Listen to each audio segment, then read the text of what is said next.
Hello friends, जय Shri Krishna. Sumita kitchen corner में तमारुं स्वागत है। आज आपणे बनावीशुं बनाना टूक। तो काचा केळानी वेफर तो तमे बधाए खाधी ज हशे, तो आज आपणे कंईक नवीन काचा केळाना बनाना टूक बनावीशुं। तो जे रीते आपणे आलू टूक बनावीए ते ज रीते आज आपणे बनाना टूक बनाववाना छे। आ बनाना टूक तमे एज अ स्नेक तरीके बनावी शको छो। सांजनी नानी मोटी भूख अथवा तो बाळकोने लंच बोक्समां पण आपी शकाय छे अने आ बनाना टूकने तमे फराळमां पण खाई शको छो। तो चलो बनावीए स्पेशल मसाला साथे एकदम क्रिस्पी एवा बनाना टूक। जो रेसिपी सारी लगे तो वीडियो ने लाइक करजो, शेर करजो और चेनल ने सब्सक्राइब करजो। तो बनाना टूक बनाववा माटे आपणे 6 नंग काचा केळा लीधा छे, तेने आपणे सारी रीते धोई लीधा छे। हवे आ केळाने आपणे लूममांथी एक एक करीने अलग करी लेशुं। तो आ रीते आपणे बधा केळाने लूममांथी अलग करी लीधा छे। हवे आपणे आ केळाने बाफवाना छे, तो अंदर सुधी बफाई जाय ते माटे आपणे आ रीते केळामां कट लगावी देशुं અને સાથે સાથે ઉપર અને નીચેથી આ રીતે કટિંગ પણ કરી લેશું। આ રીતે કટ થઈ જાય ત્યારબાદ આપણે કેળાને બાફવાના છે। તો કેળાને આપણે કુકરમાં નથી બાફવાના, તેને આપણે કઢાઈમાં જ બાફવાના છે। જો કેળાને કુકરમાં બાફી લેશું તો તેને વધારે કૂક થઈ જશે અને તેના ટૂક બરાબર નહીં બને। તો આ રીતે આપણે ઓપન કઢાઈમાં જ તેને બાફવાના છે। તો કઢાઈમાં પાણી ગરમ થઈ જાય ત્યારબાદ બધા કેળાને આપણે કઢાઈમાં લઈ લેશું અને તેને હલકા બાફી લેશું। तो गैसनी फ्लेम આપણે મીડિયમ કરી લીધી છે અને 15 થી 20 મિનિટમાં કેળા એકદમ સરસ બફાઈ ગયા છે। આ રીતે નાઈફથી ચેક કરવાથી કેળા સરસ સોફ્ટ થઈ ગયા છે। હવે આપણે ગેસની ફ્લેમ બંધ કરી દેશું અને કેળાને બહાર કાઢી લેશું। તો આપણે કેળાને બહાર કાઢી લીધા છે। હવે તેને આપણે હલકા ઠંડા થવા દઈશું અને ત્યારબાદ તેની આપણે છાલ કાઢી લેશું। તો કેળા ઠંડા થઈ ગયા છે, તેની આપણે છાલ કાઢી લેશું। तो તમે જોઈ શકો છો કેળા એકદમ સરસ બફાઈ ગયા છે। કેળાને આપણે ઓવરકુક નથી કરવાના, આ રીતે આપણે મીડિયમ જ બાફવાના છે। તો આ રીતે આપણે બધા કેળાની છાલ કાઢી લેવાની છે। તો આ રીતે આપણે બધા કેળાની છાલ કાઢી લીધી છે। હવે આપણે કેળાના મીડિયમ સાઇઝના ટુકડા કરવાના છે। તો બધા કેળાના આ રીતે આપણે ટુકડા કરી લેશું। તો આ રીતે આપણે બધા કેળાના મીડિયમ સાઇઝના ટુકડા કરી લીધા છે, તેને આપણે એક પ્લેટમાં લઈ લેશું। હવે આ તૈયાર કરેલા કેળાના ટુકડાને આપણે તળવાના છે। તો તેલ ગરમ થાય ત્યાં સુધીમાં આપણે બનાના ટૂક ઉપર છાંટવા માટેનો એક સ્પેશિયલ મસાલો તૈયાર કરી લેશું। તો મસાલા માટે આપણે એક બાઉલમાં અડધી ચમચી ધાણા જીરું પાવડર, અડધી ચમચી મીઠું, અડધી ચમચી ચાટ મસાલો, 1 ચમચી લાલ મરચાંનો પાવડર અને અડધી ચમચી મરી પાવડર એડ કરશું અને બધું બરાબર મિક્સ કરી લેશું। તો આપણે બનાના ટૂક ઉપર સ્પ્રિંકલ કરવા માટેનો એક સ્પેશિયલ મસાલો તૈયાર છે। આ મસાલો બનાના ટૂક ઉપર સ્પ્રિંકલ કરવાથી બનાના ટૂક એકદમ સુપર ટેસ્ટી લાગે છે। તો આપણો મસાલો બનીને તૈયાર છે, તેને આપણે સાઈડમાં રાખી દઈશું અને આપણું તેલ પણ સરસ ગરમ થઈ ગયું છે। એક એક કરીને આપણે બધા કેળાના ટુકડાને તેલમાં એડ કરી દઈશું અને બધાને એકી સાથે તળી લેવાના છે। તળતી વખતે આપણે ગેસની ફ્લેમ ફૂલ જ રાખવાની છે અને તેલનું ટેમ્પરેચર આપણે હાઈ રાખવાનું છે। 4 થી 5 મિનિટમાં કેળાના ટુકડા એકદમ સરસ તળાઈ જશે।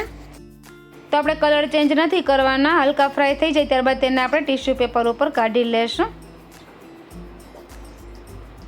આ રીતે ટીશ્યુ પેપર ઉપર કાઢવાથી એક્સ્ટ્રા ઓઇલ હશે તે એબ્સોર્બ થઈ જશે। તો આ રીતે આપણે બધા કેળાના ટુકડાને ફ્રાય કરી લીધા છે। હવે તેની આપણે આગળ કઈ રીતે પ્રોસેસ કરવી તે જોઈ લેશું। તો આપણે એક એક ટુકડાને લઈ લેશું અને તેને આપણે પ્રેસ કરવાનું છે। તો આ રીતે આપણે એક કેળાનો ટુકડો લઈ લેશું અને તેને આપણે કોઈ આ રીતે વાટકો અથવા તો ગ્લાસથી હલકું પ્રેસ કરી દેશું અને આ રીતે શેપ કરી લેશું। આ રીતે બધા ટૂંકને આપણે પ્રેસ કરવાના છે। જો તમારે આ રીતે ન કરવું હોય તો તમને હું બીજી રીત પણ બતાવી દઉં। આપણે એક કેળાના ટુકડાને લઈ લેશું અને તેને બે હથેળીની વચ્ચે રાખીને હલકું આ રીતે પ્રેસ કરી લેશું। પણ આ રીતે હથેળીથી પ્રેસ કરો ત્યાર પહેલાં તમારે કેળાના ટુકડાને પ્રોપર ઠંડા કરી લેવાના, ત્યારબાદ તેને આપણે હથેળીથી પ્રેસ કરવાના અને નીચે આ રીતે રાખીને હથેળીથી પણ પ્રેસ કરી શકાય છે। જે રીત તમને ફાવે તે રીતે તમે કેળાના ટુકડાને પ્રેસ કરીને રેડી કરી શકો છો। તો આપણે આ રીતે બધા ટુકડાને પ્રેસ કરીને રેડી કરી લીધા છે। હવે તેને આપણે ફરી પાછા ફ્રાય કરવાના છે। તો આપણે તેલ ગરમ થઈ ગયું છે, ગેસની ફ્લેમ આપણે ફૂલ રાખીને ફૂલ ગરમ તેલમાં જ આપણે કેળાના પ્રેસ કરેલા ટુકડાને તળવાના છે। તો એક એક કરીને કઢાઈમાં સમાય તેટલા આપણે પ્રેસ કરેલા કેળાના ટુકડાને એડ કરી દેશું અને તેને 1 મિનિટ સુધી સેટ થવા દેશું। 1 મિનિટ સેટ થઈ જાય ત્યારબાદ જ તેને હલાવવાનું છે। જો તરત જ હલાવી લેશું તો એડ કરેલા બનાનાના પીસીસ તૂટી જશે। તો એકદમ સરસ સેટ થઈ જાય ત્યારબાદ આપણે જારાની મદદથી હલાવીને તેને સરસ ક્રિસ્પી એવા તળી લેવાના છે। તો આ રીતે હલકો કલર ચેન્જ થાય ત્યાં સુધી આપણે બનાના ટોકને તળી લીધા છે. હવે તેને આપણે ટિશ્યુ પેપર ઉપર કાઢી લેશું અને તે જ રીતે આપણે બીજા બનાના ટોકને પણ તળી લેશું. તો આ રીતે આપણે બધા બનાના ટોકને તળીને રેડી કરી લીધા છે. તો તમે જોઈ શકો છો એકદમ ક્રિસ્પી એવા બનાના ટોક રેડી થયા છે. તો તમને અવાજ ઉપરથી ખ્યાલ આવી જશે કે આપણા બનાના ટોક એકદમ સરસ ક્રિસ્પી તૈયાર થયા છે.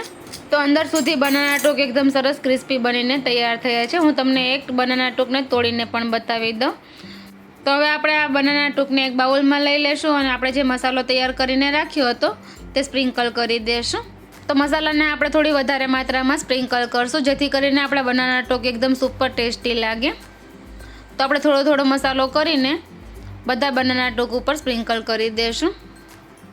તો તમે કાચા કેળાની વેફર તો ઘણીવાર ખાધી હશે, પણ આ કાચા કેળાના બનાના ટોક તમે ક્યારેય નહીં ખાતા હોય તો એકવાર ચોક્કસથી ટ્રાય કરજો. તો ફ્રેન્ડ્સ, તમને આ બનાના ટોકની રેસીપી કેવી લાગી તે મને કોમેન્ટ બોક્સમાં જરૂરથી જણાવજો અને સાથે સાથે ફ્રેન્ડ્સ અને ફેમિલીમાં પણ શેર કરજો. અને આવી જ નવી નવી રેસીપી માટે ચેનલને સબસ્ક્રાઈબ કરજો અને બાજુમાં બેલ આઇકન પ્રેસ કરજો જેથી મારા આવતા વિડીયોની નોટિફિકેશન તમને સૌથી પહેલાં મળે. બાય બાય ફ્રેન્ડ્સ, ફરી મળીશું એક નવી રેસીપી સાથે. Thank you for watching.